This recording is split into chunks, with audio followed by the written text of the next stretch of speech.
The crumbling remains of the 90-year-old grain silo that collapsed on Jackson Reed's family farm wouldn't just reveal an unexpected passage beneath his Montana homestead. It would uncover a forgotten chapter of American history so valuable that it would leave treasure hunters and historians questioning everything they thought they knew about the nation's hidden wealth. The Reed family farm had always stood apart from the corporate agricultural operations that gradually consumed neighboring properties over the decades. Before we jump back in, tell us where you're tuning in from, and if this story touches you, make sure you're subscribed, because tomorrow I've saved something extra special for you. The aging cylindrical silo built by Jackson's great-grandfather Samuel in 1933 had become a local landmark, its weathered concrete exterior catching the golden light of sunset each evening as modern harvesting equipment rolled through the endless fields of wheat. At 42, Jackson had watched the farming landscape transform around him with a mixture of nostalgia and determination. As neighboring family farms succumbed one by one to industrial buyouts, the old silo had remained a steadfast symbol of his family's resilience.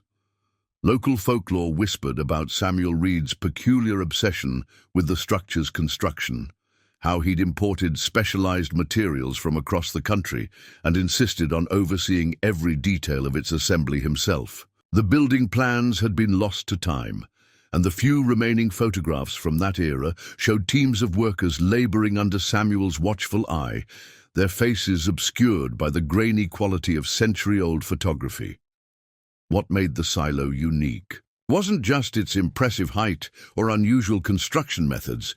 It was the inexplicable complexity of its foundation design. The few farmhands who'd helped maintain it over the generations often commented on its strange underground layout, with sealed chambers and mysterious drainage systems that seemed to serve no practical purpose.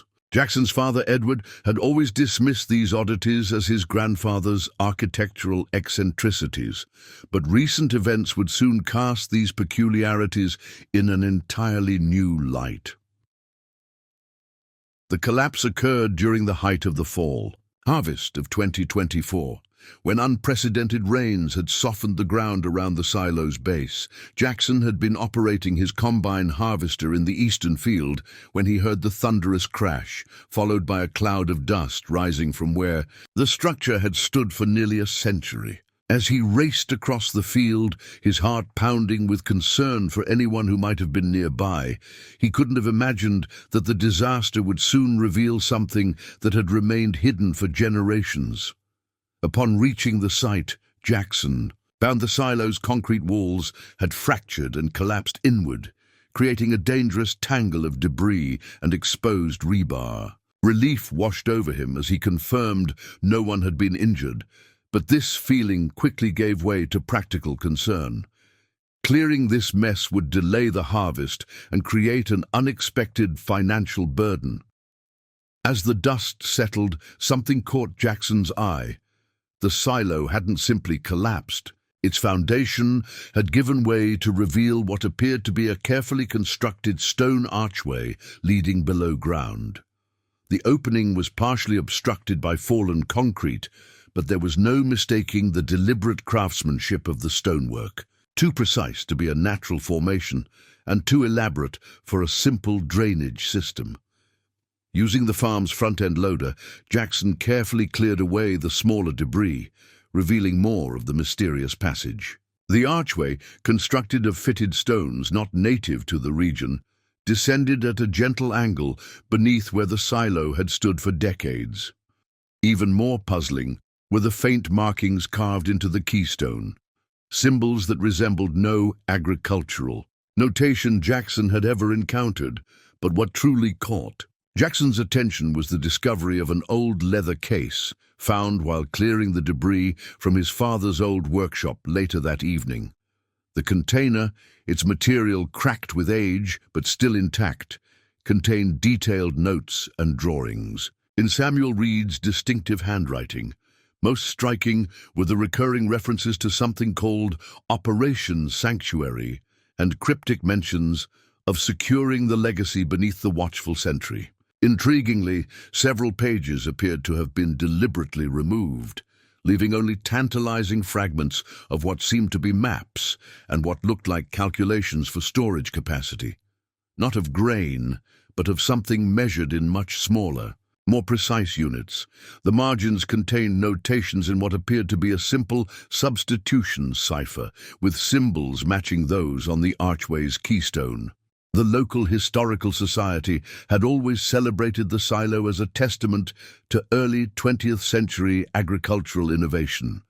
But the hidden passage and mysterious documents suggested something far more intriguing lay beneath the Reed family farm. As Jackson began researching his great-grandfather's history, he uncovered puzzling inconsistencies.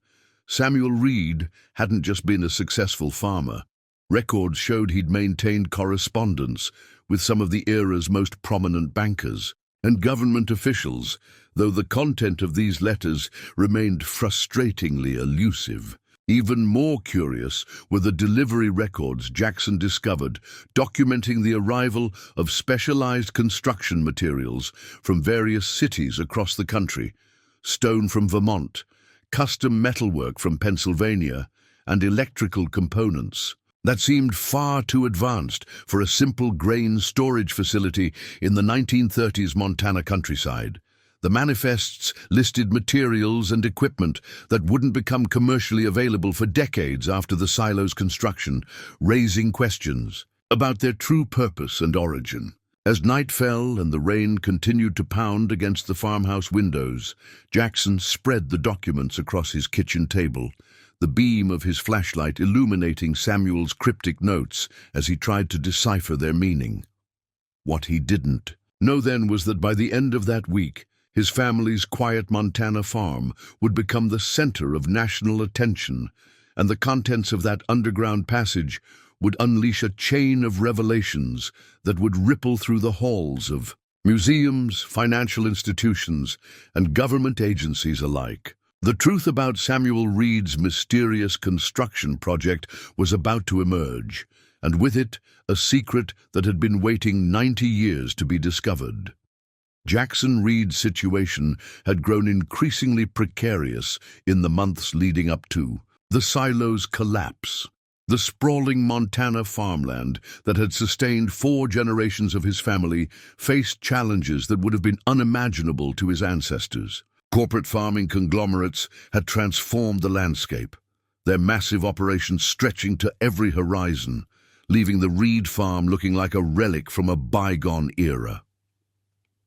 At the breakfast table that morning, before the silo's collapse, Abigail, his wife of 18 years, pored over their mounting bills while their teenage children, Tyler and Emma, quietly picked at their food. The local newspaper lay open beside her, its headlines trumpeting another family farm's acquisition by Heartland Agricultural Enterprises. "That's the Donovan's place," Abigail said softly, her finger tracing the article. "4th family farm this year." The Donovans had been their neighbors for as long as Jackson could remember. Their children had grown up together, shared school buses, and summer barbecues. The financial pressure had been building steadily. Modern farming demanded expensive equipment, sophisticated GPS systems, and proprietary seeds that needed to be purchased annually. The last combine harvester, a faithful companion through 12 harvests, had finally given out during the previous season. The replacement costs were staggering, and the bank's terms for a new loan were almost predatory. Jackson had been forced to lease equipment from Heartland at exorbitant rates just to bring in last year's crop. The farm's outdated irrigation system struggled to compete with the changing climate patterns, leading to yields that barely covered their operating costs. Emma, now 17, had already started talking about delaying college, a suggestion that kept Jackson awake at night. His daughter's dream of studying agricultural engineering at Montana State shouldn't have to be sacrificed to keep the family legacy alive. Tyler, at 15, spent every free moment helping with farm work, his childhood cut short by the reality of And their situation. We need to talk about Heartland's offer, Abigail said quietly, after the kids had left for school. Preparing and narrating this story took us a lot of time, so if you are enjoying it, subscribe to our channel. It means a lot to us. Now back to the story.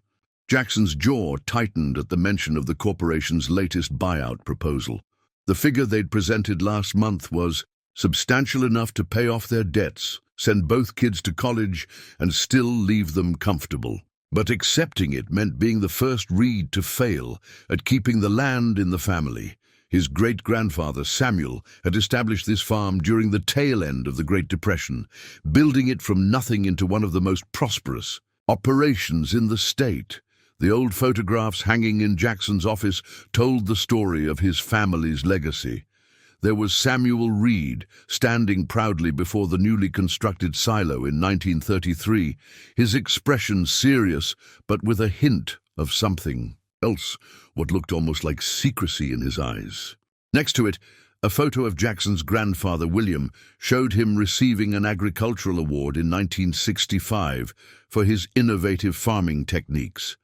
The Reed name had always been synonymous with agricultural progress and dedication to the land.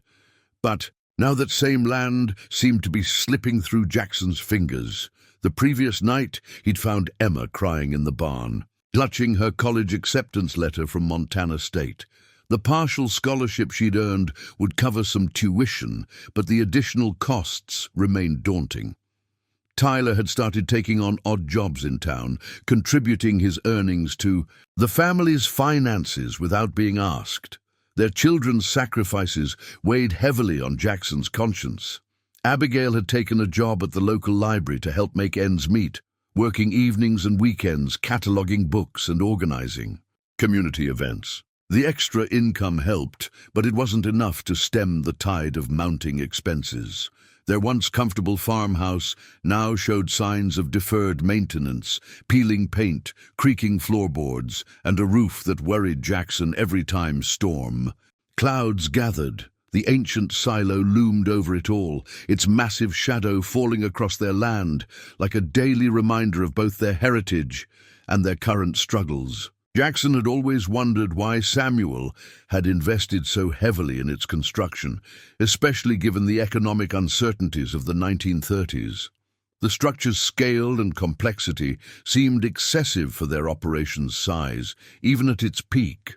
The Historical Society's records showed that Samuel had taken out substantial loans to finance its construction, a risk that seemed at odds with his reputation for careful financial management. Recent changes in the agricultural industry had made the silo's original purpose obsolete. Modern grain storage facilities, with their computer-controlled environments and automated systems, had rendered such structures architectural curiosities. Many neighboring farms had demolished their old silos, replacing them with more efficient systems. But something had always held Jackson back from following suit, some instinct that told him the structure held more value than mere storage capacity. That morning, as Jackson watched Emma and Tyler board the school bus, a certified letter arrived. From the bank, the bright red, urgent stamp across its envelope made his stomach turn.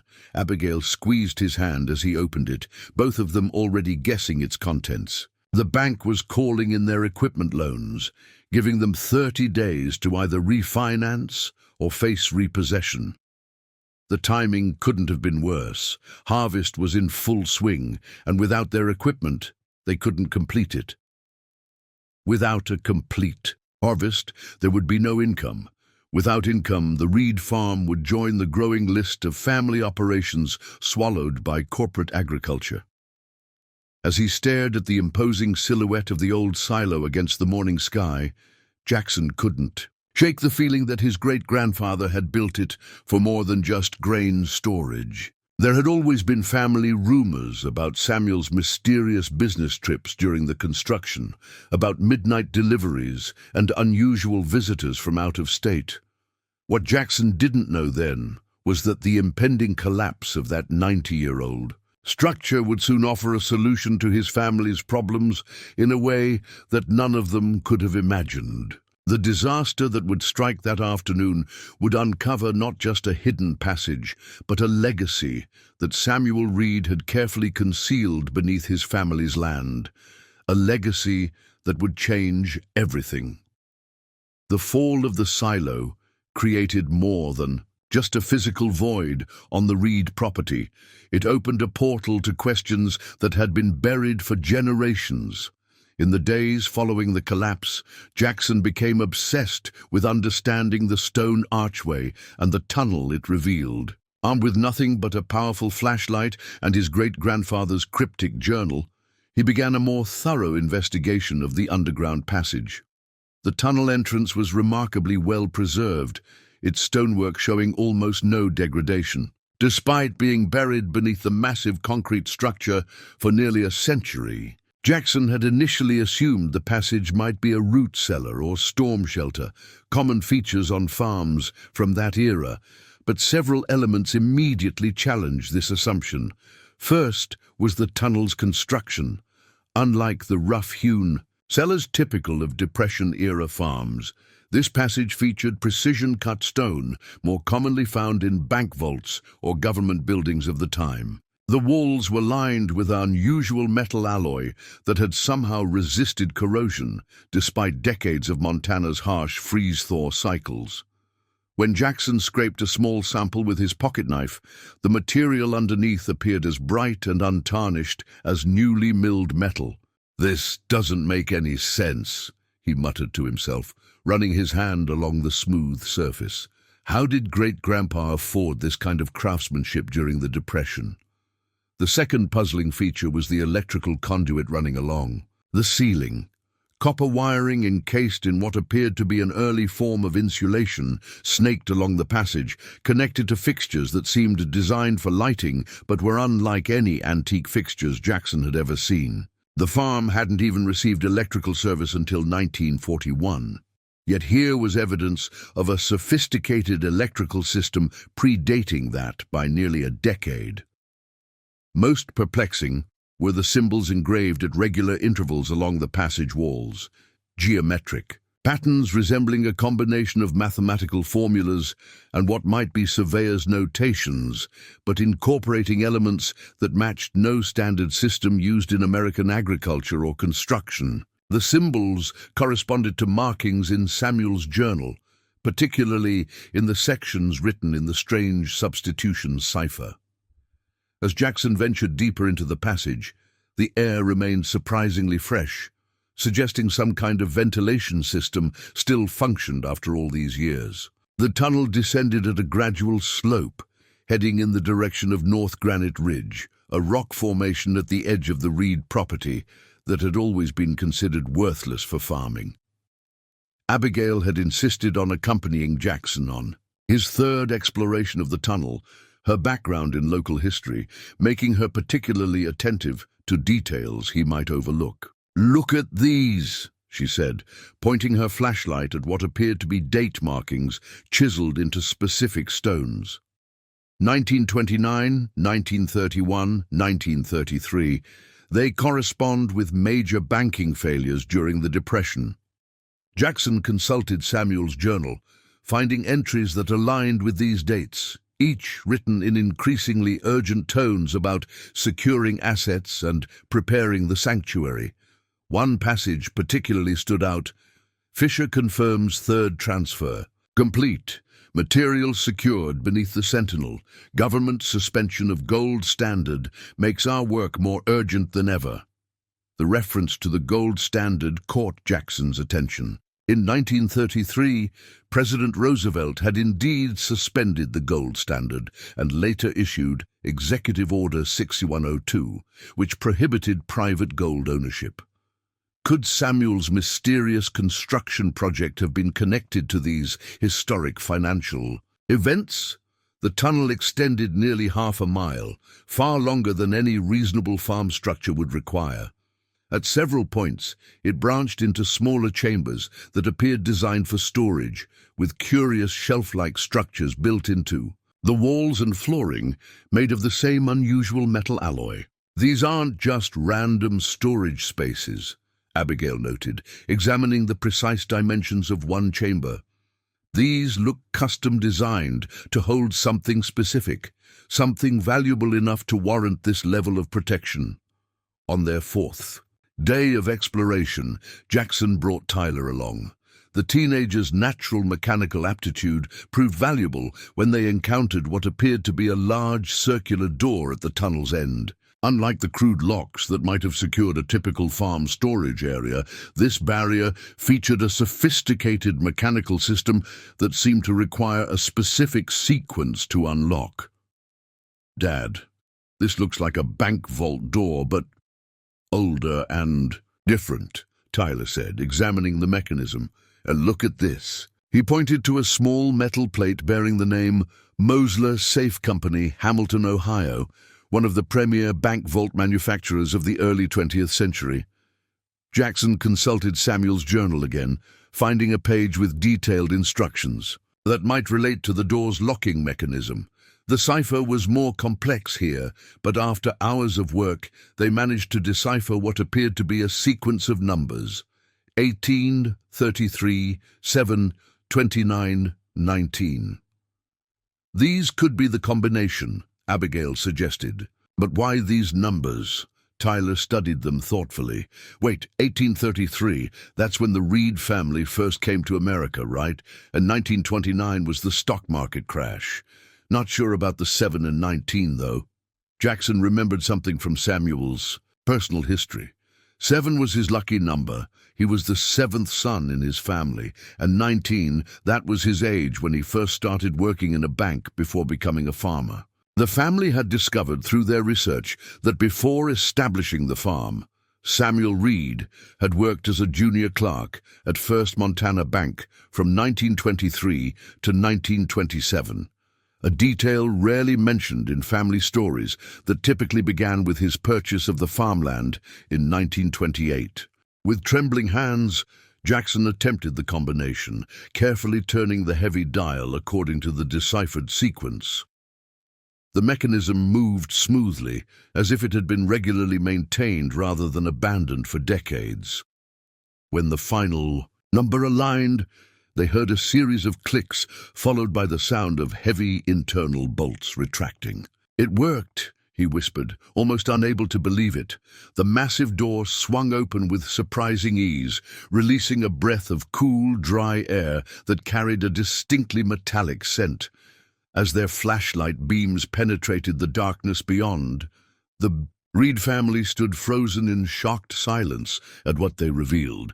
The chamber before them was unlike anything they could have imagined existing beneath their modest family farm. The walls were lined with metal shelving, and upon those shelves sat row upon row of objects that gleamed in the flashlight beams, objects that had no business being hidden beneath a Montana wheat farm. What Jackson Reed couldn't know as he stood on the threshold of this hidden vault was that the contents of this chamber would soon attract attention from across the nation, and that his great-grandfather's secret would prove more valuable and more dangerous than anything he could have anticipated. The beam of Jackson's flashlight trembled slightly as it swept across the underground chamber, revealing contents that defied all expectations. Row upon row of wooden crates and metal containers lined the walls, each bearing markings that appeared to be from different banks and financial institutions of the early 1930s. Most striking were the neatly stacked bars of yellow metal, their surfaces dulled by time but unmistakable in their uniformity and purpose. "Is that gold?" Tyler whispered, his voice echoing slightly in the cavernous space. Jackson stepped forward cautiously, reaching out to touch one of the bars. It was heavier than he expected, and despite the tarnish of decades, there was no mistaking the distinctive heft and solidity of gold. Each bar bore a stamp, 20 troy ounces, 999 fine gold, followed by a serial number and the mark of various refineries and banks. "This is impossible," Abigail breathed, her historical knowledge immediately recognizing the significance. Private gold ownership was prohibited in 1933. These bars should have been surrendered to the government. The chamber contained more than just gold bars. There were boxes of coins, gold eagles, double eagles, and foreign currencies from the era, all meticulously catalogued in ledgers stored on a central desk.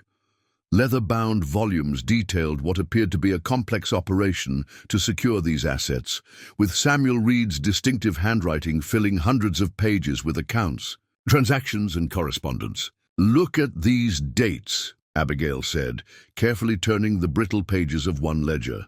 February 1933, March 1933. These entries continue right up to April 5, 1933, the day before Roosevelt's Executive Order 6102 went into effect, prohibiting private gold ownership. The family spent hours in stunned exploration of the vault, discovering not just gold, but silver, platinum, and what appeared to be rare gems stored in specialized containers. Ornate jewelry pieces, clearly of museum quality, were wrapped in preservative materials and documented in separate ledgers. The estimated value was staggering. Even by Depression-era standards, the chamber contained a fortune. By today's valuations, it represented wealth beyond their comprehension. But the most puzzling discoveries were the documents. Filing cabinets contained correspondence between Samuel Reed and dozens of individuals, some with names they recognized from history books, others completely unknown. The letters detailed what appeared to be a coordinated effort to preserve wealth during the financial collapse of the early 1930s.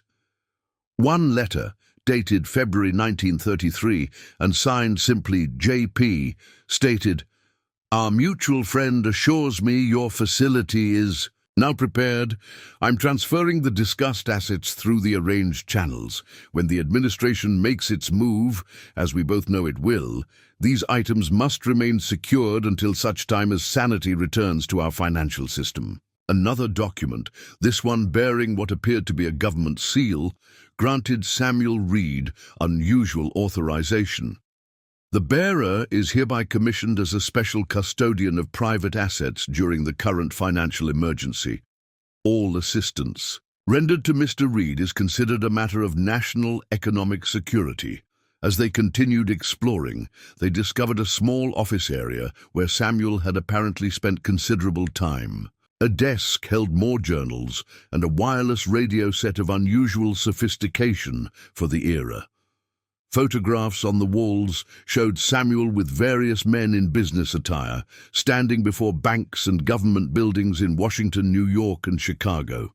"Great-grandpa wasn't just a farmer," Tyler said, examining one photograph that showed Samuel shaking hands with a man who looked remarkably like a younger J.P. Morgan, Jr. He was involved in something huge. The most startling evidence came in the form of a detailed map of the United States, with dozens of locations marked in red, each with a date and a code name. The Reed farm was labeled Sentinel Prime, while other locations bore names like Eagle's Nest, Golden Cradle, and Treasury 7. "This looks like a network," Jackson said, tracing the connections between locations. "Great-grandpa wasn't working alone. This was organized." As evening approached, the family reluctantly left the vault, carefully securing the massive door behind them. They agreed to tell no one about their discovery until they better understood its significance and implications.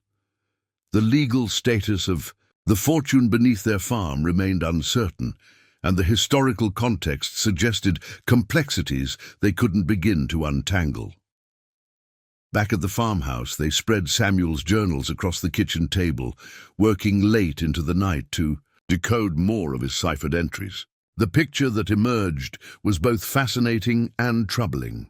Samuel Reed, formerly a bank clerk with connections to powerful financial families, had been recruited into what appeared to be a clandestine network of wealth preservation during the financial collapse of the early 1930s. "Listen to this entry," Abigail said, reading from a journal dated January 1933.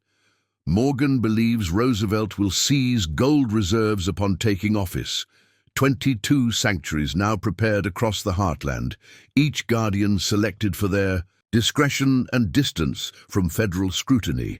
Our mission is not mere wealth preservation, but the safeguarding of the very foundation of American prosperity until wiser policies prevail. The journals revealed that Samuel had used his banking connections and the cover of building a grain silo to construct what was effectively a private bank vault beneath his new farm.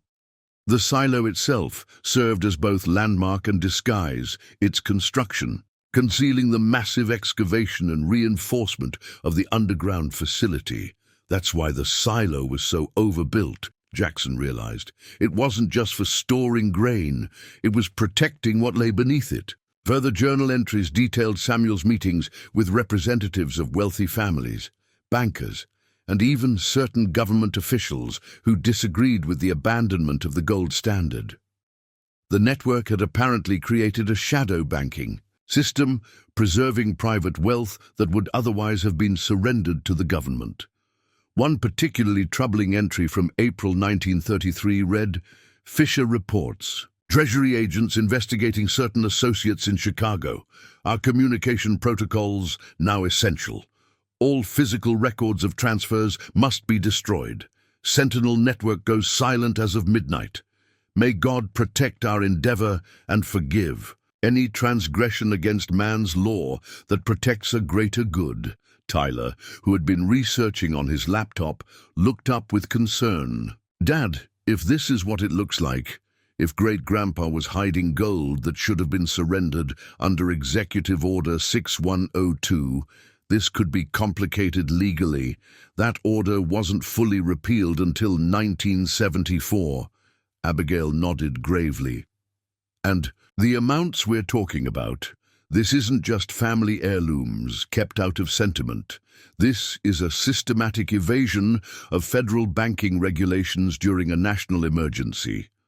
Jackson stared at the decades-old handwriting of his great-grandfather, a man he'd always been told was a simple, hard-working farmer. Now he appeared to be something far more complex, perhaps a patriot preserving America's wealth from government overreach. Perhaps a criminal who had hidden assets that legally should have gone to the federal government. Or perhaps something in between that history had never properly recorded. As midnight approached, they found one final entry in Samuel's personal journal, dated December 1954. 21 years of silence. The network remains intact, though many of us are now old men. The Sentinel has stood guard faithfully. I will likely go to my grave with our secret intact. May my descendants, should they discover what lies beneath, understand that we acted not for personal gain, but for the preservation of a principle, that a man's honest wealth should remain his own, even in times of crisis. I leave this burden and this blessing to those who come after, to reveal when the time is right." Jackson closed the journal gently, looking at his wife and son across the table. "The time is right now," he said quietly. "But right for what? What exactly are we supposed to do with this?" What the Reed family couldn't know was that their discovery would soon force them to answer that question under circumstances none of them could have anticipated. The collapsed silo had opened more than a physical passage to the past. It had unleashed historical forces and modern interests that would converge on their quiet Montana farm with unexpected intensity. The morning after their exploration of the vault, the Reed family gathered around the kitchen table, the weight of their discovery evident in their tired eyes and somber expressions. The certified letter from the bank lay open beside Samuel's journals, two different types of pressure converging on a single family at a pivotal moment in their history. "We need to talk about what we found," Jackson said, pouring his third cup of coffee. The family had slept little, their minds racing with the implications of the underground treasury. "What are our options?" Abigail asked, ever the practical one. "Legally speaking, I mean." Tyler, who had spent most of the night researching on his laptop, shook his head. "It's complicated. Executive Order 6102 required Americans to turn in their gold in 1933. with some exceptions for rare coins, jewelry, and industrial uses, but the order was repealed in 1974. The legal status of gold that should have been surrendered, but wasn't. That's murky territory. What about finder's law? Emma suggested. She had been brought into the family secret that morning, her initial disbelief giving way to fascination. I mean, it's on our property. It's not just found property, Abigail countered. These are specifically identifiable assets. Some of those bars have bank markings and serial numbers. Some of the correspondence mentions specific families. If those families have heirs, the conversation was interrupted by the sound of gravel crunching under tires. Through the kitchen window, Jackson saw a black SUV pulling up to their farmhouse, followed by two more vehicles, one bearing the county sheriff's insignia, the other unmarked but clearly official. "Were you expecting anyone?" Abigail asked. A note of alarm in her voice. Jackson shook his head. "No, hide the journals, now!" The family scrambled to gather Samuel's documents, storing them in the old flour bin in the pantry, just as a firm knock sounded at the door. Jackson opened it to find Sheriff Mike Callahan, a man he'd known since high school, standing alongside a woman in a business suit who introduced herself as Agent Diana Larson from the Department of the Treasury. "Morning, Jackson," the sheriff said, his expression uncomfortable.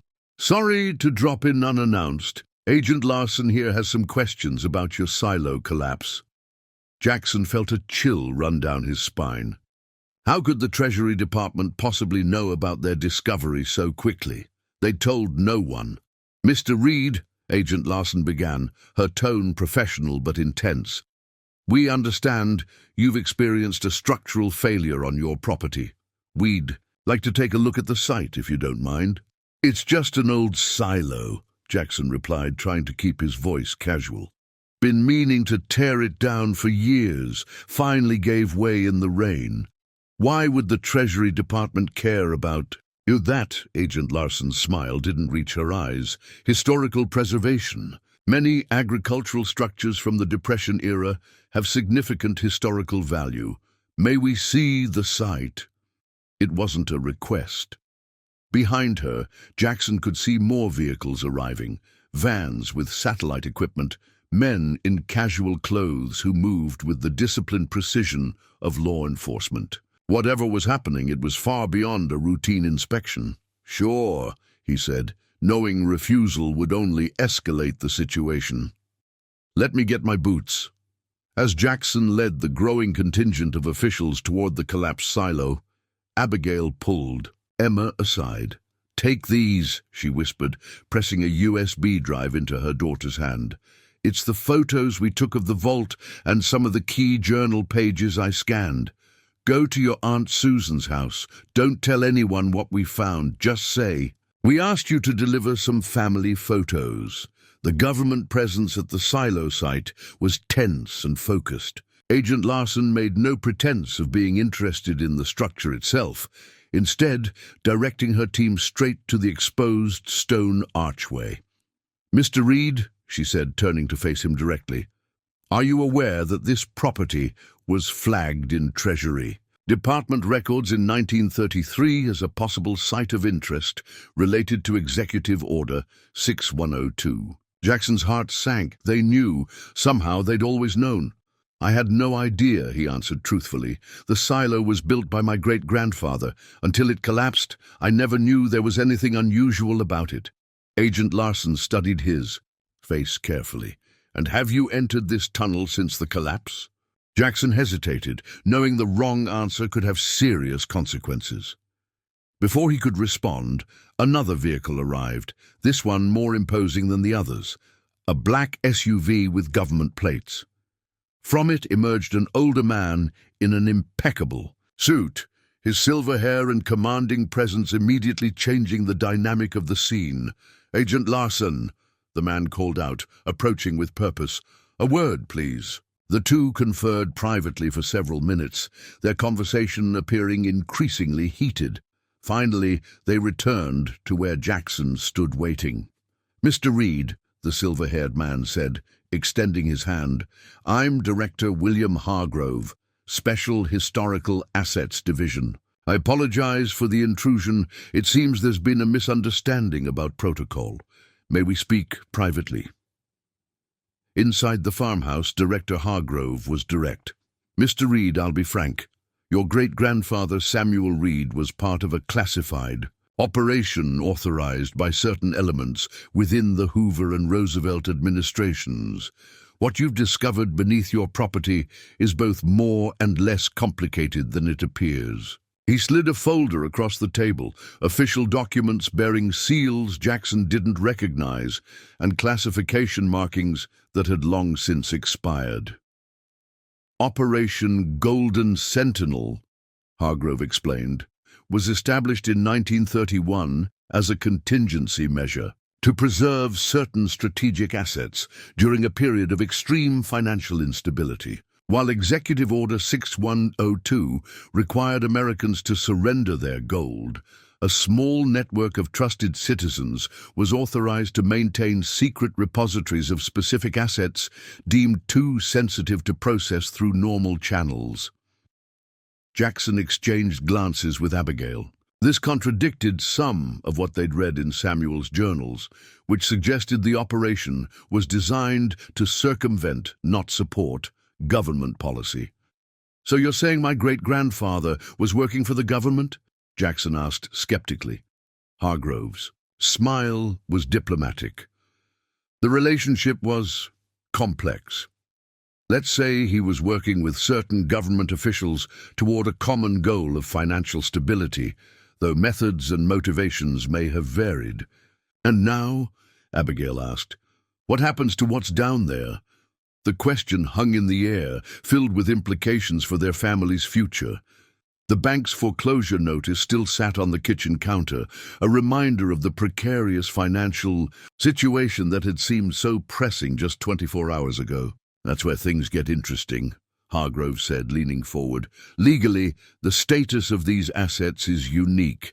They exist in a gray area created by classified operations from a different era. Some items would have historical significance. Others would have claimants, but the majority would fall under special provisions created for the Golden Sentinel network." He pulled another document from his briefcase. "This is a letter signed by President Roosevelt in 1935, never made public. It guarantees that custodian families of Golden Sentinel sites would be entitled to a percentage of the preserved assets, should they ever be recovered." Jackson took the letter with trembling hands, reading the faded but clear directive that seemed to legitimize at least some claim to the treasure beneath their land. "What percentage?" he asked, hardly daring to hope. 30%, Hargrove replied, "which, given our preliminary estimates of what's down there, would more than resolve your current financial situation, Mr. Reed." The implication was clear. They knew about the bank's foreclosure notice, had probably been monitoring the Reed family's financial struggles, waiting for the perfect moment of vulnerability. "And the other 70%? Abigail asked. "Returns to a special treasury trust to be catalogued, studied, and in some cases returned to verifiable heirs of the original owners. This isn't a seizure, Mrs. Reed. It's the completion of a historical arrangement your ancestor entered into willingly." Jackson looked around his kitchen, at the worn countertops his great-grandfather had installed, at the faded photographs of 4 generations of Reeds working the same land, at his wife and son, who had stood by him through increasingly difficult years. "We need time to consider this," he said finally. Hargrove nodded, standing to leave. "You have 48 hours, Mr. Reed. After that, we'll need to secure the site with or without your cooperation. I hope you'll see the benefits of working together on this." After the officials left, the family sat in stunned silence. The discovery that should have been their salvation now seemed to be slipping through their fingers. But something about Hargrove's explanation didn't align with the passionate, principled man revealed in Samuel's journals. "Dad," Tyler said, breaking the silence, There's something you should see." He pulled out his phone, showing a news alert that had just appeared. "I've been running searches on Golden Sentinel and some of the other code names we found in Great-Grandpa's journals. This just broke 20 minutes ago. The headline read, 'Treasury Department confirms discovery of Depression-era gold repository in Montana, first of rumored Sentinel network sites.' The story was already going viral, with financial analysts speculating on the impact of the discovery and historians clamoring for access. Whatever secrecy they might have hoped for was now impossible.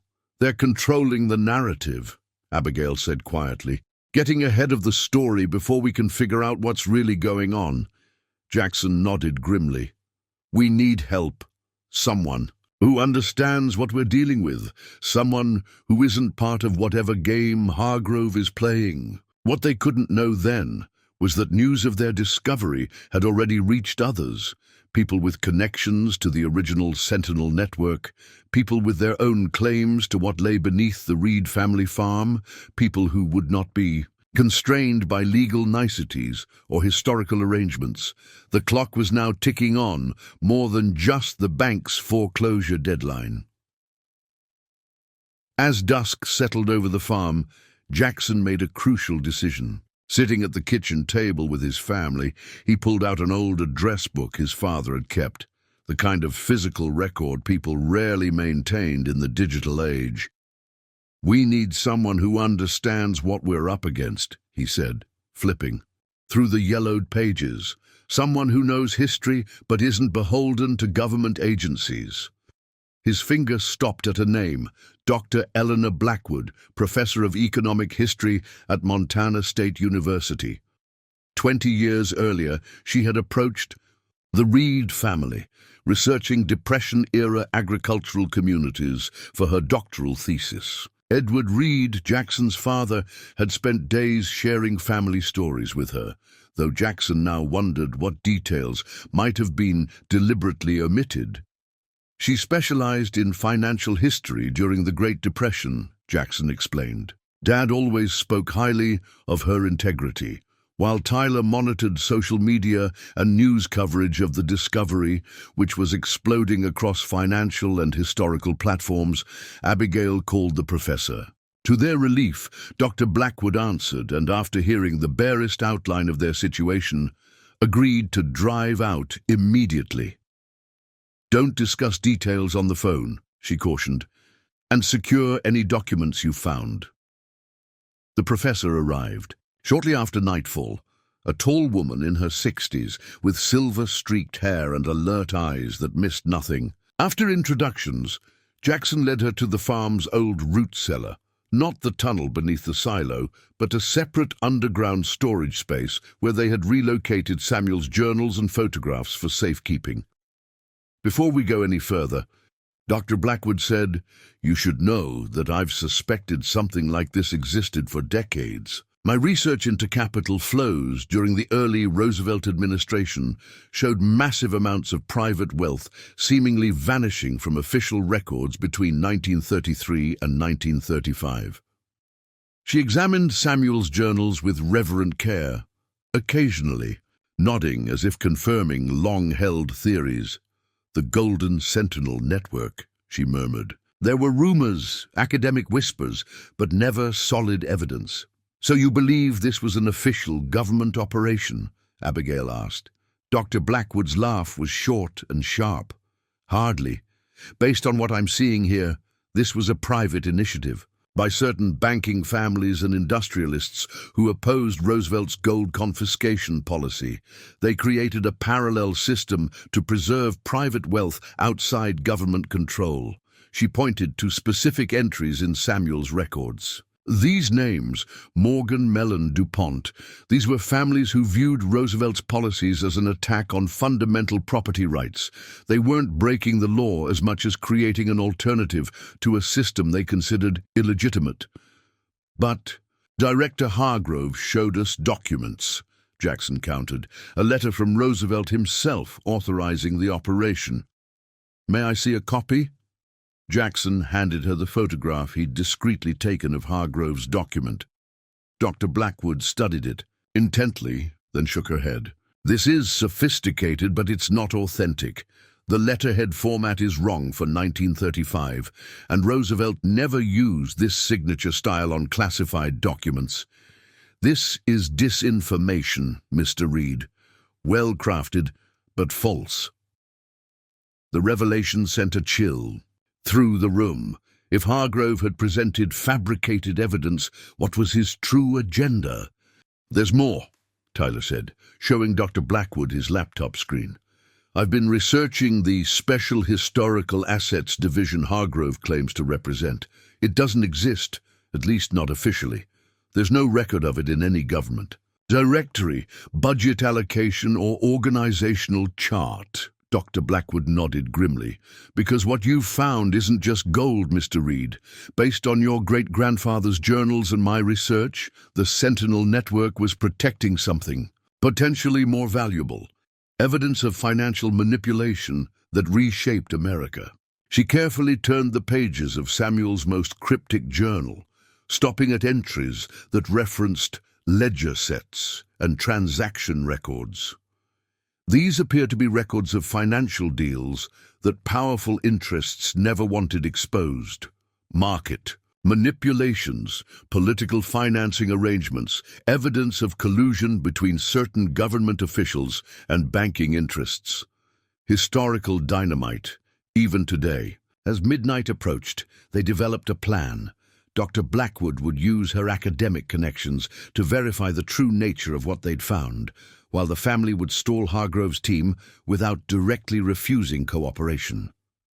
"We need leverage," the professor advised. "Information that proves the historical significance of this discovery beyond its monetary value." Before leaving, she gave them one more piece of information.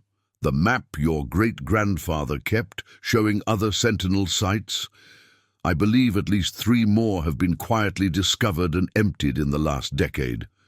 The contents vanished into private collections with no public acknowledgement. "How do you know this?" Jackson asked. "Because I've been tracking unusual market movements in certain collectible categories for years. Periodic influxes of Depression-era gold coins, specific rare documents suddenly appearing in private sales. The pattern suggested systematic recovery of hidden caches." After Dr. Blackwood departed, the family made 2 critical decisions. First, they would document everything in the vault with meticulous care, creating evidence that couldn't be easily disappeared.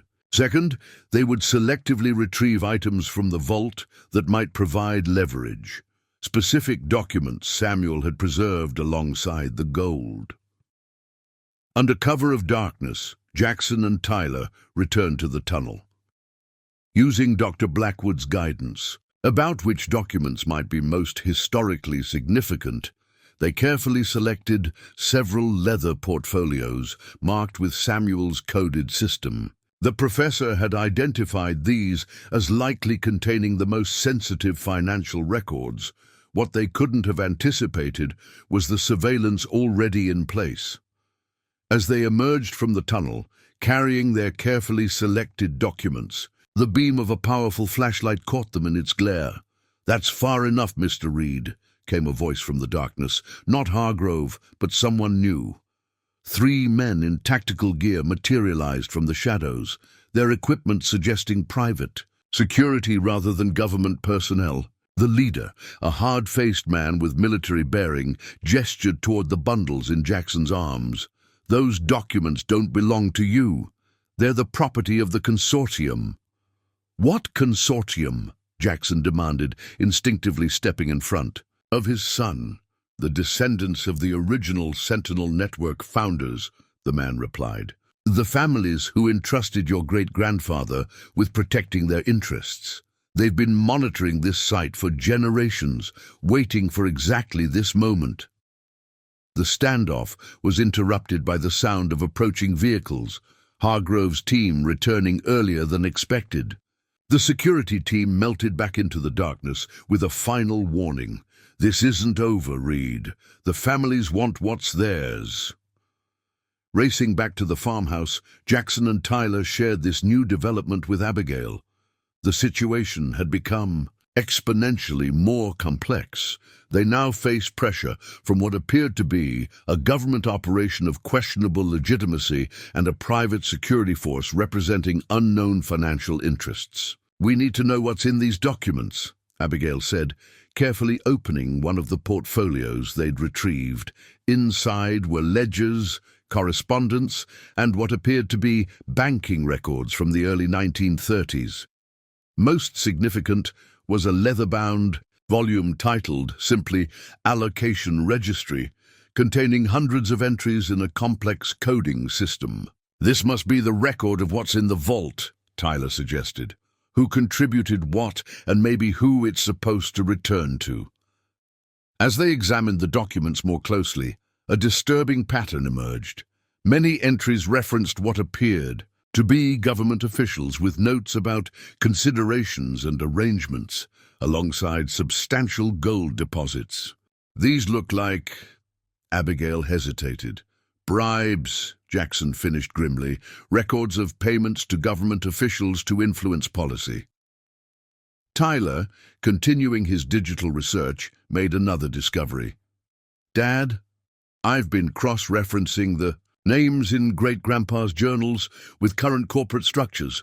Many of the original families involved in the Sentinel network have descendants who now control major financial institutions, tech companies, and media conglomerates. The implications were staggering.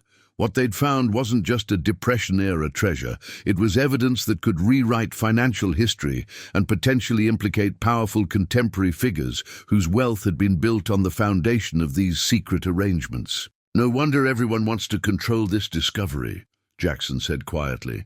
"It's not just about the gold. It's about the story the gold tells." As dawn approached, they secured the documents in a new hiding place and prepared for Hargrove's return. The 48-hour deadline was approaching, but now they understood they were playing a much larger and more dangerous game than they had initially realized. What none of them could have anticipated was that news of their discovery had reached even further than the government agencies and private interests already closing in on their farm. Samuel Reed's long-buried secret was about to draw the attention of forces that would transform their family's quiet struggle into a national controversy. The morning brought a new development that none of the Reeds had anticipated. The local highway, normally quiet except for farm traffic, was now lined with news vans and satellite trucks. Their farm had become the focal point of national attention overnight. Jackson stood at the kitchen window, coffee cup frozen halfway to his lips as he counted at least 7 different network logos. How did they find out so quickly? Abigail wondered, peering over his shoulder. Tyler, who had been monitoring online coverage, looked up from his laptop. "It's everywhere. Depression-era gold cache discovered on Montana farm. The story's gone viral. Financial sites, history channels, conspiracy theorists, everyone's talking about it." The family's phones began ringing incessantly, journalists seeking comments, distant relatives suddenly reconnecting, and even investment firms offering assistance with managing newfound wealth. They let everything go to voicemail, overwhelmed by the sudden intrusion into their private struggle. At precisely 9 a.m., Director Hargrove returned, looking considerably less composed than during his previous visit. He was accompanied by a larger contingent, including legal representatives and what appeared to be a forensic accounting team. "The situation has become more complicated, Mr. Reed," he said without preamble once they were seated in the living room. "The public exposure has accelerated our timeline. We'll need to secure the site immediately." "That won't be possible just yet," Jackson replied, having rehearsed this conversation with his family. "We've consulted with our own experts about the historical and legal implications of what we've found." Hargrove's expression hardened. "I strongly advise against involving outside parties. This matter falls under national security protocols." "Which is interesting," Abigail interjected, "considering the Special Historical Assets Division doesn't officially exist." A flicker of something, Surprise or concern crossed Hargrove's face before his professional mask returned. Many government operations maintain necessary discretion, Mrs. Reed, like operations based on forged Roosevelt documents, Jackson asked quietly.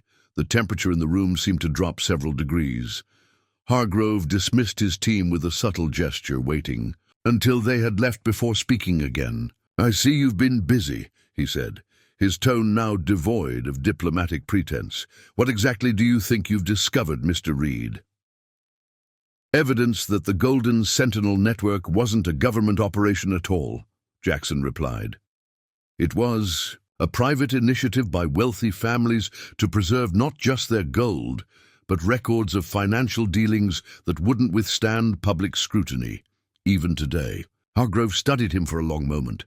"You've only scratched the surface of a very complex historical situation. The full truth is more nuanced than whatever amateur historical analysis you've conducted." "Then explain it," Jackson challenged. "Because right now, we have documents suggesting that what's in that vault doesn't just belong to nameless depositors. It represents a hidden chapter of American financial history that powerful people still don't want told." Their confrontation was interrupted by the arrival of Sheriff Callahan, who appeared at the door with an urgent expression. "Jackson, we've got a situation developing. There are at least 100 people gathering at your property line. Reporters, curiosity seekers, even some folks with metal detectors.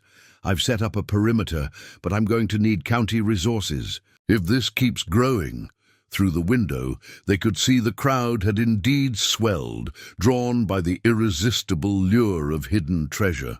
The story had captured the public imagination in a way none of them had anticipated. Hargrove seized the opportunity. "This is precisely why we need to secure the site immediately. The historical and monetary value at stake demands proper protection." Before Jackson could respond, Tyler burst into the room, his laptop in hand. "Dad, you need to see this. It's already happening." On the screen was a breaking news report. The headline read, "Second Golden Sentinel Vault discovered in Pennsylvania. Historical." Gold Network confirmed. The report detailed how a similar underground vault had been located beneath an old manufacturing facility outside Pittsburgh, its discovery apparently triggered by the news from Montana. The Pennsylvania site had already been secured by federal authorities, with limited information being released about its contents. "It's a race now," Tyler said. "If there really are 22 sites like Great-Grandpa's journals mentioned." Hargrove's phone buzzed insistently. After checking the screen, he stood abruptly. "I need to take this. We'll continue our discussion shortly." Once Hargrove had stepped outside, Dr. Blackwood called with her own update. She had consulted with trusted colleagues and confirmed their suspicions. The documents they'd recovered were political dynamite, detailing financial arrangements between powerful banking interests and government officials that had shaped policy. During a critical period in American history, these records document how certain families effectively purchased policy influence during the financial crisis, she explained. They show a shadow financial system operating alongside the official one, with implications that reach into present-day power structures. When Hargrove returned, his demeanor had changed subtly. Whatever he'd learned during his call had altered his approach. "Mr. Reed," he began, "in light of recent developments, I'm authorized to offer you a revised arrangement, full immunity from any potential legal complications regarding these assets, public recognition of your great-grandfather's historical role, and an increased compensation percentage, 40% of monetary assets recovered." "In exchange for what?" Jackson asked. "Your full cooperation and, this is critical, all documents removed from the vault, particularly anything resembling financial ledgers or correspondence." The family exchanged glances, the unspoken message clear. Hargrove's superiors were most concerned about the records, not the gold itself. "We need time to consider the offer," Jackson said. You have until noon tomorrow, Hargrove replied. After that, we'll proceed with or without your cooperation under National Security Authority. After Hargrove departed, the family gathered in the kitchen with Sheriff Callahan, who had remained behind, his expression troubled. Jackson, I've known your family my whole life, the sheriff said. Whatever's going on here is way above my pay grade, but something doesn't smell right. These federal types aren't following normal protocols. We think what's in that vault goes beyond just gold, Jackson explained. It's evidence of how certain wealthy families may have influenced government policy through questionable means during the Depression. And those families still have power today, Tyler added. Sheriff Callahan nodded grimly. That would explain the other visitors you've been getting, the ones not wearing government badges. You've seen them? Abigail asked. Private security contractors, the sheriff confirmed. They've been setting up surveillance positions around your property perimeter. Very professional, very discreet.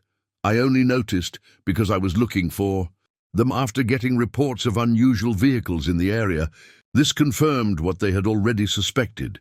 Multiple groups were monitoring their farm, waiting for an opportunity to access what Samuel Reed had hidden nearly a century ago. As evening approached, Jackson made a bold decision.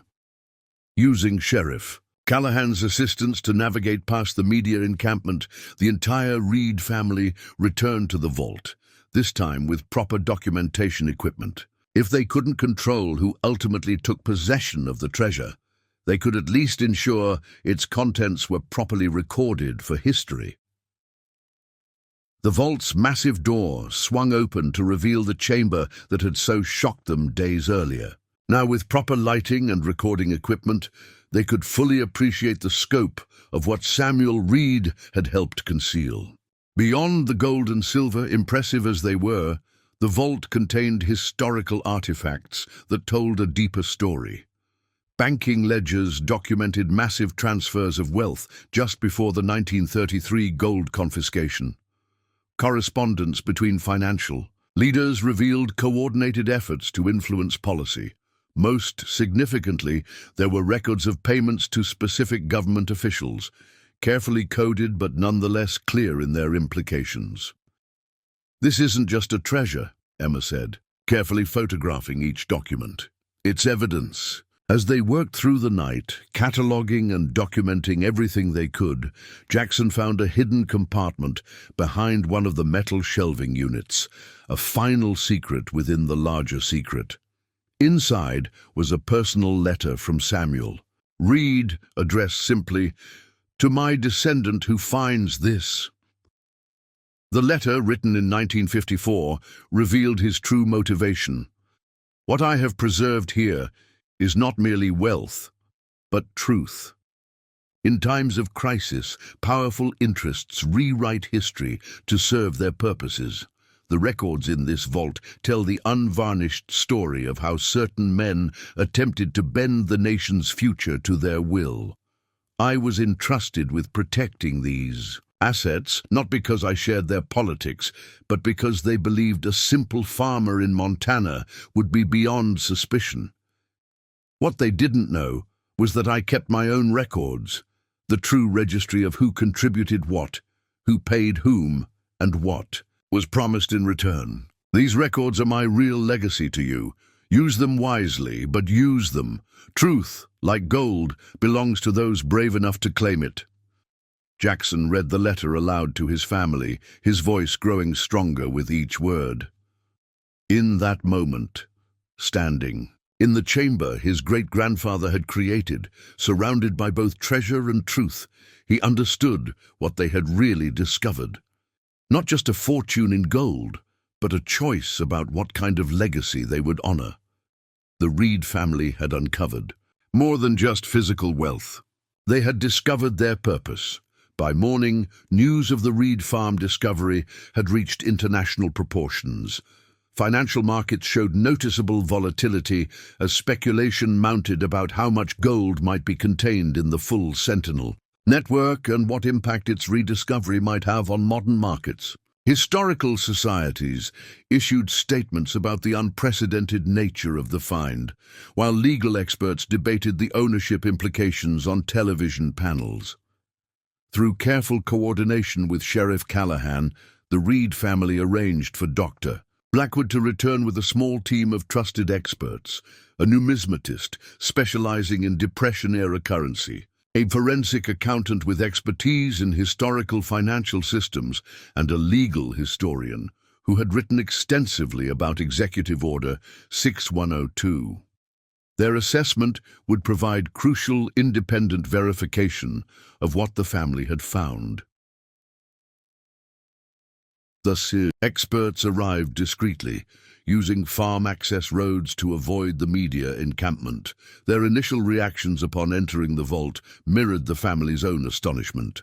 "This is unprecedented," breathed Dr. Marcus Chen, the numismatist, carefully examining a tray of gold double eagles. Some of these coins were thought to have been melted down completely. This series, for instance, only a handful were believed to have survived. He held up a 1933 St. Gordon's double eagle with reverent care. "This single coin would be worth millions at auction. There are dozens here." The forensic accountant, Sarah Abernathy, focused on the ledgers and financial documents, her expression growing increasingly troubled as she worked through Samuel's meticulous records. "These aren't just financial transactions," she explained. "They're a shadow history of power brokering. These entries here," she pointed to a series of coded transfers, "appear to document payments to members of Congress and Treasury officials in exchange for specific policy considerations." "Is that illegal?" Emma asked. "By today's standards, absolutely," Abernathy replied. "By 1930s standards, still yes, but much harder to prosecute. What makes these records explosive isn't just the evidence of historical corruption, it's the implications for wealth that has compounded over generations based on these arrangements." The legal historian, Professor James Montgomery, examined Samuel Reed's personal letters with particular interest. "Your great-grandfather was much more than a passive custodian," he told Jackson. "Based on these journals, he was documenting everything, creating a historically verifiable record while appearing to simply follow instructions." "Why would he take that risk?" Abigail asked. Montgomery smiled. "Because he understood something fundamental about power and history. Those who control the records control the narrative. By maintaining his own detailed documentation, he was ensuring that whatever story the powerful families might tell in the future, there would always exist an alternative account." By midday, the expert team had completed a preliminary assessment. The vault contained approximately $48 million in gold and silver at current market values, a fortune by any standard, but actually less than what would be expected given the scale of the operation described in Samuel's records. "Many of the assets were likely moved before the completion of the network," Dr. Chen explained. "Samuel's journals suggest he was one of the last repositories established before Roosevelt's executive order took effect. The wealthiest families would have diversified their holdings across multiple sites. More significant than the precious metals were the documents. The experts confirmed that the vault contained evidence of financial transactions involving prominent historical figures, including Supreme Court justices, cabinet secretaries, and influential congressmen, that had never been disclosed publicly. These records could force a reassessment of key New Deal policies and court decisions, Professor Montgomery noted. They suggest that some of the most significant economic rulings of the era were influenced by direct financial incentives. As the experts completed their assessment, Director Hargrove returned with an expanded team that now included Department of Justice officials. His expression upon seeing the additional experts in the vault made his displeasure clear, but he maintained his professional demeanor. "I see you've brought in outside consultants," he observed coolly. "That complicates matters." "Actually, it clarifies them," Jackson replied. We now have independent verification of exactly what my great-grandfather preserved, both the assets and the records. Hargrove took Jackson aside, speaking in low tones. Mr. Reed, I understand your desire for transparency, but you need to recognize the larger implications here. Some of the families documented in those records still wield considerable influence. The potential for economic disruption and legal complications is substantial. Are you suggesting we should suppress historical evidence because it might embarrass powerful people? Jackson asked. I'm suggesting that history is nuanced and context matters, Hargrove countered. Many actions taken during the Depression were extraordinary responses to extraordinary circumstances. Judging them by today's standards could lead to misinterpretations. Their conversation was interrupted by a commotion outside. Several black SUVs had arrived, and from them emerged men in expensive suits, escorted by private security. Sheriff Callahan approached Jackson with concern etched on his face. They're claiming to be legal representatives of the original Sentinel Network families, he explained. They have court papers, an emergency injunction seeking to halt any government seizure of the vault contents pending heritage claims. The situation was evolving rapidly. What had begun as a family's discovery was transforming into a multifaceted conflict involving government agencies, powerful private interests, and increasingly public opinion as media coverage intensified. Dr. Blackwood pulled Jackson aside as the newcomers presented their credentials to Hargrove's team. This was inevitable, she said quietly. The descendants of the original banking families have as much to lose from these records becoming public as they have to gain from recovering the gold. Maybe more. What should we do? Jackson asked. Document everything, she advised. Ensure multiple copies of all records exist in secure locations. Once information this significant is properly preserved, it becomes much harder to suppress. The Reed family watched as Hargrove engaged in tense negotiation. With the newcomers, legal terms flying back and forth, it was clear that competing interests were staking claims not just to the physical assets, but to control of the historical narrative itself. Sarah Abernathy approached with another insight from her analysis. There's something else you should understand about these records, she told the family. They don't just document past transactions, they contain information about ongoing financial structures, trust arrangements, offshore accounts, holding companies that still exist today, their origins obscured by time and legal complexity. You're saying the money that passed through here is still working for these families? Tyler asked. Exactly. Capital doesn't disappear, it transforms and grows. What began here nearly a century ago has compounded into dynastic wealth, with the origins carefully concealed. These records are essentially the missing link in understanding how certain fortunes were preserved and multiplied across generations. As afternoon faded into evening, the farm had become the center of a standoff. Hargrove's government team maintained their position that national security interests required federal custody of the vault contents. The banking family's representatives argued for private ownership based on inheritance claims. Media representatives continued to gather at the property boundaries, their satellite trucks broadcasting updates to a fascinated nation.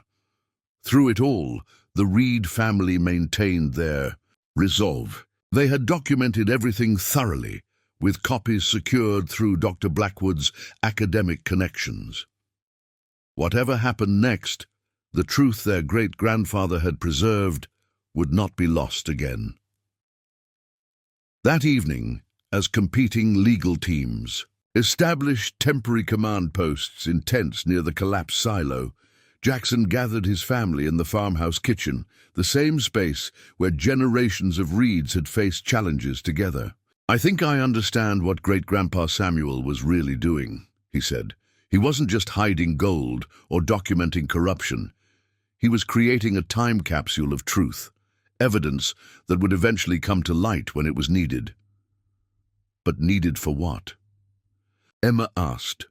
Jackson thought about the foreclosure notice, about the corporate farms surrounding their land, about the financial pressures that had nearly broken their family before the silo collapsed. To remind us that economic systems aren't forces of nature, they're human creations that reflect human choices. The same financial powers that tried to control policy during the Depression are still working today, just in different forms. As night fell over the farm, with floodlights illuminating the area around the exposed tunnel entrance and security teams from multiple organizations establishing perimeters, the Reed family faced a crucial decision, one that would determine not just their own future, but potentially how a significant chapter of American financial history would be remembered. What none of them could have anticipated was how public sentiment was already shifting, as leaked information about the vault's contents began circulating online, captivating a nation increasingly concerned about economic inequality and the concentration of power. By morning, the story of Samuel Reed's secret vault would evolve yet again, as forces beyond any individual's control came into play. Dawn broke over the Reed farm with an almost ethereal quality, the early morning mist shrouding the assembled vehicles and temporary structures that had transformed the once quiet property into something resembling a government operation. Jackson stood on the porch, coffee in hand, watching as shift changes occurred among the various security teams now surrounding the exposed tunnel entrance. The family had slept little, their night punctuated by urgent phone calls and hushed conversations. Dr. Blackwood had remained in contact throughout the evening, coordinating with academic colleagues who were helping secure digital copies of the vault's documentary evidence. Sheriff Callahan had established a tenuous peace between the competing factions, though tension remained palpable. While government and private interests focused on the legal battle for control of the physical assets, the Reed family had made a critical decision during the night. With Tyler's technical expertise, they had begun uploading key documents from the vault to secure servers maintained by historical archives and journalistic organizations, ensuring that regardless of who ultimately took possession of the physical records, the information they contained could not be suppressed. "It's what Samuel would have wanted," Jackson had told his family. "He preserved this evidence for posterity, not for it to be locked away again." As he contemplated the scene before him, a familiar truck approached, Dr. Blackwood returning with a leather portfolio tucked under her arm. Her expression as she approached suggested significant news. "I found it," she said without preamble, joining Jackson on the porch. "The missing context that explains everything." Inside the farmhouse, she spread documents across the kitchen table, photocopies of letters and official records she had located in university archives overnight. Samuel Reed wasn't just a random farmer selected to guard these assets, she explained, pointing to employment records from First Montana Bank. Before purchasing this farm, he was a trusted associate of William Woodin, who would briefly serve as Roosevelt's first Treasury Secretary. The documents revealed that Samuel had worked directly under Woodin at the bank, gaining intimate knowledge of financial operations and developing a reputation for absolute discretion and meticulous record-keeping. "What's fascinating," Dr. Blackwood continued, "is that Woodin appears to have maintained connections with both Roosevelt's administration and the banking interests opposing his policies. He was essentially straddling both worlds during a pivotal moment in American financial history. The most revealing document was a personal letter from Woodin to Samuel, dated January 1933, before either Roosevelt's inauguration or the banking crisis that would lead to the gold confiscation order. "My dear Samuel, events now in motion will reshape the nation's financial structure. Powerful interests are working to influence these changes, some with noble intentions, others less so. I have secured your appointment as custodian of certain assets which must be preserved not merely for their value, but for the record they represent. You alone among my associates possess both the practical skills and moral compass this task requires. The official narratives being crafted will tell only partial truths. The complete record must survive for a time when it can be properly understood. The farm and facility will be prepared according to our discussion, with deepest trust, WW. This changes everything, Abigail said, studying the letter. Samuel wasn't just following orders from banking families. He was placed there deliberately by someone who wanted an honest accounting preserved. Dr. Blackwood nodded. Woodin died in 1934 after serving only a few months as Treasury Secretary. Historical accounts suggest he was caught between Roosevelt's progressive policies and his own banking connections. What these documents indicate is that he may have created his own contingency plan, using Samuel Reed to document what was really happening behind the scenes. The professor had uncovered additional evidence suggesting that similar custodian arrangements existed at other Sentinel sites, creating a distributed network of historical documentation that could survive attempts at suppression. The gold was never the primary purpose, she explained. It was the justification, the reason the banking families would agree to this elaborate network. They thought they were primarily protecting their assets from government confiscation. Woodin and Samuel were ensuring that history would have receipts. As the family absorbed this revelation, Tyler called them to his laptop, where breaking news was developing. Overnight, enough documentation from the vault had circulated online to capture public attention.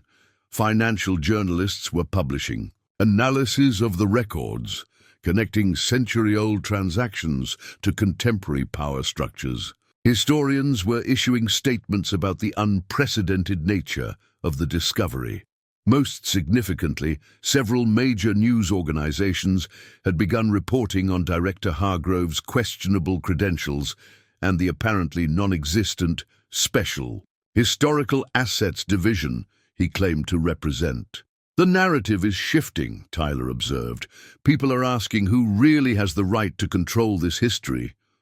Outside, the standoff continued, with government teams and private security maintaining their positions. The legal representatives of the banking families had expanded their presence, setting up a command center complete with satellite communications and teams of lawyers preparing briefs. Around mid-morning, a new complication arose. A bus arrived, carrying members of the State Historical Society, accompanied by preservation experts and representatives from the National Archives. They presented their own legal documentation, emergency historical preservation orders signed by a federal judge, requiring that the site and its contents be protected as cultural heritage pending full evaluation. Jackson watched the new arrivals with a mixture of hope and concern. The competing claims were creating a stalemate that bought time but increased tension. Sheriff Callahan approached, his expression troubled. Jackson, things are getting complicated. I've got state police on the way to reinforce the perimeter, but jurisdictional questions are causing headaches. Everyone's waving different pieces of paper, claiming authority. What do you think happens next? Jackson asked.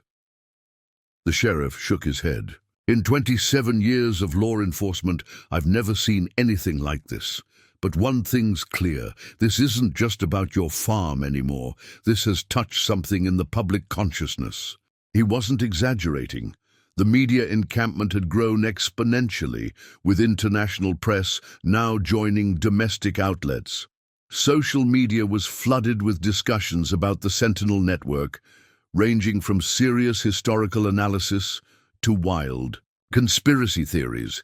Financial commentators were speculating about market implications if similar discoveries followed.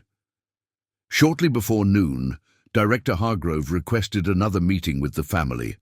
His typically composed demeanor showed signs of strain as he was escorted to the farmhouse by Sheriff Callahan. Mr. Reed, he began once they were seated in the living room, "the situation has evolved beyond my initial parameters. I've been authorized to inform you that higher levels of government are now involved." "Which government exactly?" Abigail asked pointedly. "Because we still haven't confirmed who you really represent." Hargrove sighed, seeming to drop some of his official persona. "My position is complicated. Let's just say I represent interests that span traditional boundaries between public and private sectors." "You mean you work for the banking families?" Jackson stated flatly. "I work for stability," Hargrove corrected. "Financial, historical, political stability. What's been unleashed here threatens foundations laid generations ago, arrangements that have underpinned American prosperity for decades. Arrangements based on hidden influence and undisclosed payments," Abigail countered. Hargrove leaned forward. "History isn't as simple as villains and heroes, Mrs. Reed. The men who created the Sentinel Network were protecting a financial system they believed essential to American strength. Yes, some of their methods wouldn't withstand modern ethical scrutiny, but their motives were complex." "And your motives now?" Jackson asked. "To prevent chaos. The full, unfiltered release of these records, without proper context and careful management, could destabilize institutions and markets that millions of Americans rely on." Before the family could respond, Dr. Blackwood intervened, presenting the Woodin letter and her additional research. "Your narrative omits crucial context, Director. Samuel Reed wasn't just protecting banking interests. He was preserving evidence for historical accountability. That was always the deeper purpose of the Sentinel Network." Hargrove studied the documents, his expression revealing genuine surprise. "This suggests a level of complexity I wasn't briefed on," he admitted finally. The conversation was interrupted by Tyler, who burst into the room with his laptop. "You all need to see this. It's happening at the other sites, too." The screen showed breaking news coverage of similar standoffs developing at locations in Pennsylvania, Colorado, and New Mexico, all places marked on Samuel's map of the Sentinel Network. At each location, competing interests were converging. Government agencies, private security representing banking families, historical preservation groups, and growing crowds of media and citizens. "It's a cascade effect," Tyler explained. "Once our discovery went public, people started looking for the other sites. Using great-grandpa's map and local historical records, they're finding them." What had begun as one family's discovery was rapidly expanding into a national phenomenon, a spontaneous unearthing of a hidden chapter in American history that had remained buried for nearly a century. The genie was out of the bottle, and no single interest group, not the government, not the banking families, not even the Reed family themselves, could control what happened next. As Hargrove departed to consult with his superiors, Dr. Blackwood summed up what they were witnessing. "This is how history sometimes works, not as a gradual accumulation of knowledge, but as sudden revelations that force reassessment of what we thought we knew. Your great-grandfather understood this. He was playing the long game, waiting for a moment when the truth could finally emerge. What none of them could have anticipated was how quickly that emergence would accelerate, or how completely it would transform not just their understanding of the past, but the shape of what was to come." By mid-afternoon, the situation at the Reed farm had deteriorated further. The uneasy truce between competing interests began to fracture as new players entered the increasingly complex standoff. A federal judge in Helena had issued conflicting orders, one supporting the historical preservation claim, another backing the Treasury Department's assertion of jurisdiction over monetary assets potentially subject to Executive Order 6102. The media presence had grown so substantial that national news networks had established makeshift studios on adjacent properties, broadcasting continuous updates as the story developed. Financial markets showed increased volatility as speculation mounted about how much gold remained undiscovered in the full Sentinel network. Most concerning were the reports from Sheriff Callahan's deputies of unauthorized personnel attempting to breach the perimeter at multiple points. These weren't just curious onlookers or enterprising journalists, but well-equipped professionals with tactical gear and communications equipment. "They're probing for weaknesses," the sheriff explained, showing Jackson's surveillance footage from the farm's northern boundary. "Testing response times, looking for blind spots. These aren't amateurs." Inside the security perimeter, tensions between government agents and the banking family's representatives had escalated to verbal confrontations. Legal arguments were being conducted via satellite phone, with judges across multiple jurisdictions, each side seeking favorable rulings to strengthen their position. The Reed family had effectively become prisoners on their own property, unable to leave without navigating the gauntlet of media, security checkpoints, and increasingly protesters who had begun to arrive. Some supporting the family's right to the discovery, others demanding the assets be returned to public ownership. "This is spiraling beyond anyone's control," Abigail observed, watching from the farmhouse window as another contingent of state police arrived to reinforce the perimeter. Dr. Blackwood, who had been coordinating with academic institutions to secure and analyze the digital copies of the vault documents, reported a troubling development. Sophisticated cyber attacks had targeted several university servers where copies were stored. "Someone is trying very hard to contain this information," she explained. "Fortunately, we anticipated this and implemented distributed storage protocols. The more they try to suppress it, the more widely it spreads." Around dusk, Director Hargrove returned, this time accompanied by a senior Justice Department official, who introduced herself as Undersecretary Catherine Larson. Her presence signaled the escalation of federal involvement to unprecedented levels. "Mr. Reed," she began without preamble, "I've been authorized to inform you that the President has been briefed on this situation. The national security implications are significant enough to warrant executive attention." "National security?" Jackson questioned. "How does a century-old vault on a private farm constitute a national security issue?" "The financial stability of the United States is always a national security concern," she replied. "What's been uncovered here, and what's now being discovered at other Sentinel sites, has the potential to undermine public confidence in fundamental institutions." As night fell, the family gathered in the kitchen, the heart of their home for generations, to assess their increasingly precarious position. Outside, powerful forces converged on their property, each with their own agenda regarding the treasure and records Samuel Reed had preserved.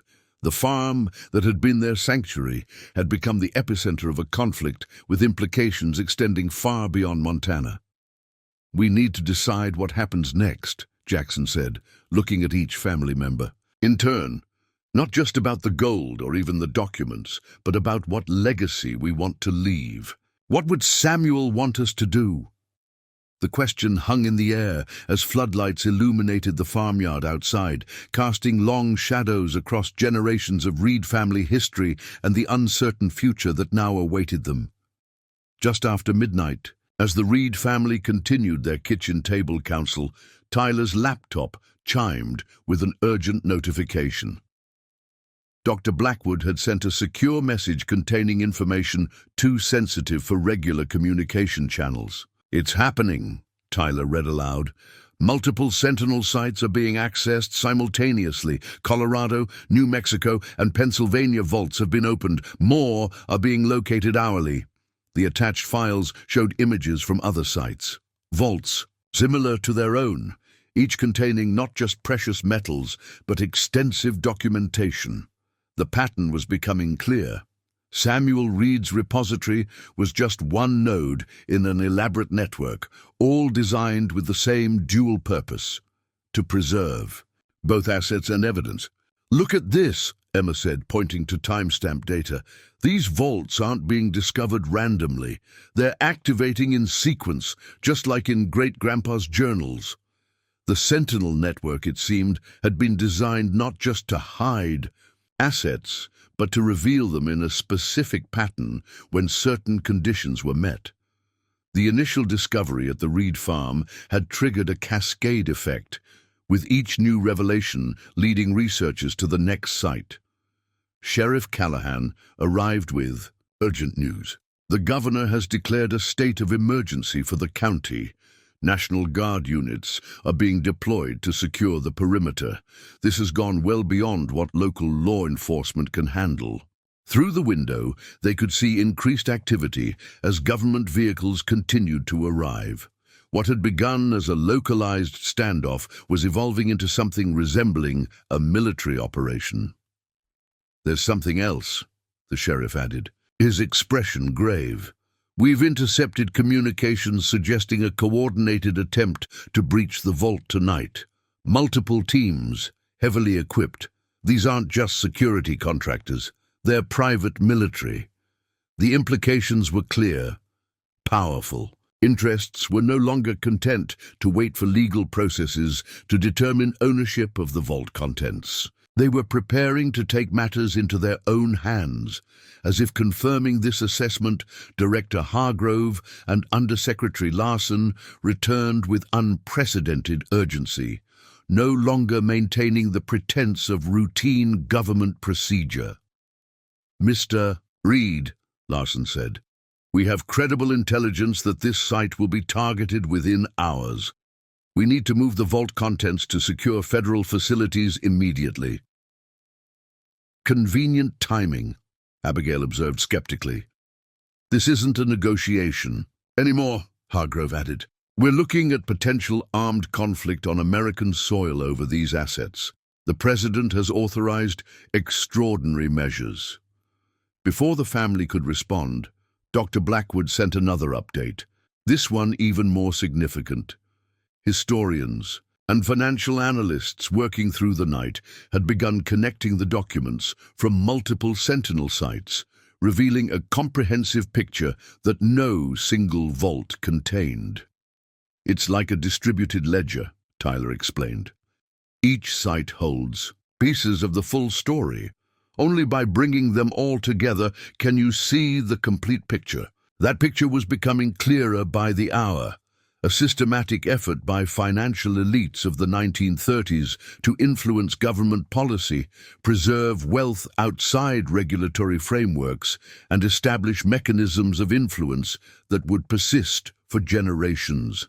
But Samuel Reed and the other custodians had built in a failsafe, a way to ensure the truth would eventually emerge, triggered by the very forces that might seek to suppress it. As the Reed family realized what they were witnessing, a new understanding dawned. They weren't just accidental discoverers of a hidden treasure. They were the culmination of a plan set in motion nearly a century ago, a plan now reaching its endgame. The decisive moment arrived with the first light of dawn. 3 days after the initial discovery, the standoff at the Reed farm reached its resolution, not through force or legal maneuvering, but through the power of information itself.